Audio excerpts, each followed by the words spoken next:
係一個私家偵探，我嘅工作就係發掘秘密。嗰個女人嚟報警，話個男嘅打佢，個男嘅話個女人俾老婆佢打。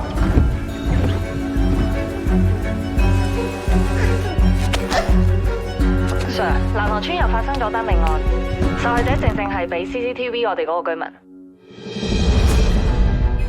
我受呢個死者嘅未婚夫所託，去跟蹤死者。然後，阿 Sir， 你唔係咁老土懷疑我啊？我冇運行，你一樣冇。警察沒有什麼不可以做的。如果有人同你講話你老婆有外遇，你查唔查？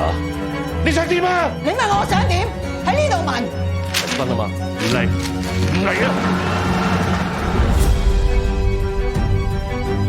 你說你是私家偵探，你怎麼會沒有留下來，而是選擇離開？